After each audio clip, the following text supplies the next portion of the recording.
and welcome to Living Social on CYC TV, and I'm Father Antonius. The Big Bang Theory. Is it a problem for Christians? How does it relate to our faith? Does it cast doubt on what we believe about God creating the world? Or is it in fact possible for the Big Bang Theory to fit together with our Christian faith? That's the topic that we're going to be looking at today. And of course, to begin, it's probably a good idea to just very quickly go over what the Big Bang Theory is about. I'm sure most of the viewers today would know about it, but it's always worthwhile just quickly reviewing. So the Big Bang Theory replaced another theory that had been prevalent in the early 20th century that was called the steady state theory. According to the steady state theory, the universe has no beginning and it will have no end. It has just always existed, an eternal universe. And it was called the steady state theory because the idea was that the universe stays in its same state all through that eternity. Now, in the early 20th century, a few discoveries started to be made that started to cast doubt on that view of the universe. For example, a chap called Vesto Slipher started measuring the speed at which different things are moving around in space. And he found, oddly enough, that everything seemed to be moving away from us. It's almost as if the Earth had a case of celestial body odor and everybody was running away from it because it smelt bad.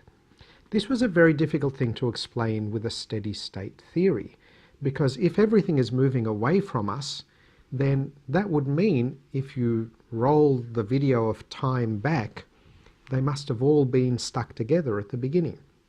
And indeed, a chap called Edwin Hubble came up with this discovery that not only are things moving away from us, but the further away from us they are, the faster they're moving. And so a third fellow, who happens to actually be a Catholic priest from Belgium, Monseigneur, I probably said that very badly, Monseigneur Georges Lemaitre, he came up with what came later to be called the Big Bang Theory. So in fact, the Big Bang Theory was not invented by some scientist who's an atheist who wanted to come up with some way of explaining the universe without God. It actually was the invention of a pious, sincere Catholic priest who was trying to understand the mechanism by which this universe came to be, by being created by God himself. So from the very beginning, the Big Bang Theory and the Christian faith were actually very closely tied together. They were never enemies. They were always close together. And if you think about it, the Big Bang Theory replaced the eternal universe of the steady state theory, which does seem to fit a little bit better with the Christian view of the creation. In the book of Genesis, it begins by saying, "In the beginning, God created the heavens and the earth." There is a beginning there. Now, church fathers have interpreted that beginning in different ways, and one or two of them even accepted the idea of an eternal universe, not because they believed in the steady state theory of the 20th century, but because they followed Aristotle's view of an eternal universe from the 4th century BC. But generally we have understood the universe as having a beginning in time, and that's how we've understood those words at the beginning of the Bible, "in the beginning." And the steady state theory seemed to go against that because it made the universe eternal. But the Big Bang Theory forced science to realize that the universe is not in fact eternal. The fact of the matter is that the universe had to have a beginning. Why do we know this? Because as the galaxies are rushing away from us, we know that if we roll that video back in time, then everything that exists in this universe, every galaxy, every sun, every planet, every atom, must have been, as you go further and further back in time, it's getting closer and closer together. At the very beginning of time, it was all in this infinitely dense little point of space that they usually call a singularity. And that is when the universe began. Interestingly, the laws of nature themselves break down when you get very, very close to that beginning. You can no longer use the laws of the universe to explain how the universe began, because there is a point at which they no longer apply. What happened before that point? We don't know. And that is the boundary where we go from what we can learn with science into what we are told through faith. Once you cross that boundary where the laws of nature no longer work, now the only information that we can possibly ever have about what went on before that moment in time is what the maker of the universe tells us about himself and about why he made this universe. So does the Big Bang Theory then cause us to doubt our faith? And the answer is no. The Big Bang Theory is just another way that we have come to understand the universe that reflects the wisdom of God a little bit better. There is a very good parallel to the Big Bang Theory that happened in the 17th century, actually beginning in the 16th century, when Nicholas Copernicus first came to realize that the Earth, the planet Earth, is not the center of the universe. Up until then, people believed, not because the Bible says, but because a Greek philosopher in Alexandria called Ptolemy said that the Earth is in the middle of the universe, and the sun and the moon and the stars and the planets, they all revolve around the Earth. And you can understand why he thought that. If you go out right now and look up at the sky, and if you're very patient, you will see the sun appear to move in the sky, and the Earth appears to be standing still.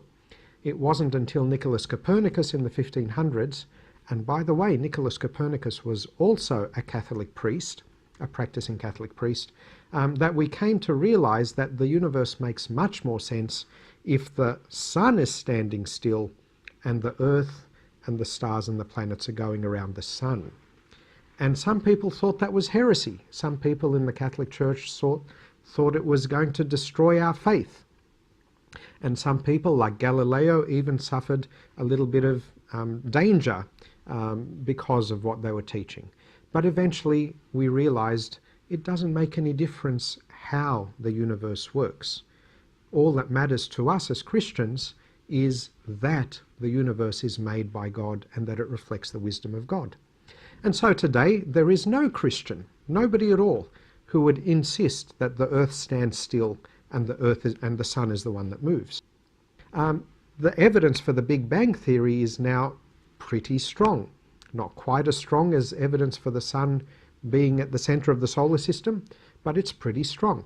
It is detailed enough to tell us via many different lines of evidence. So this line of evidence and this line of evidence and this line of evidence, all of them all converge on one answer for the age of the universe. And that has been refined nowadays to about 13.85 thousand million years. In other words, 13.85 billion years.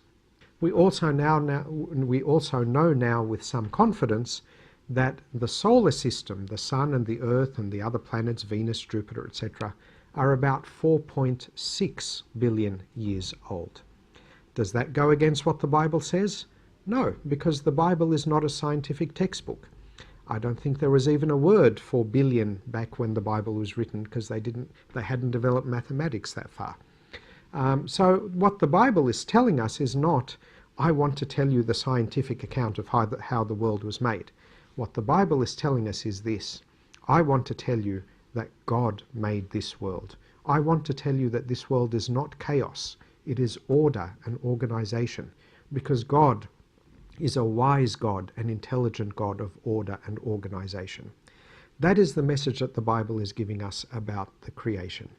And it leaves it open to us through all the generations of humanity, through all of our development technologically and scientifically and philosophically, to gradually unpick and understand little by little how this universe really works. And that is a wonderful adventure. The vast majority of scientists through history have been devout Christian people who were motivated in their science by their love of God and their desire to understand the wisdom of God. The Big Bang Theory is just another opportunity to do just that. God bless, and I'll see you next time.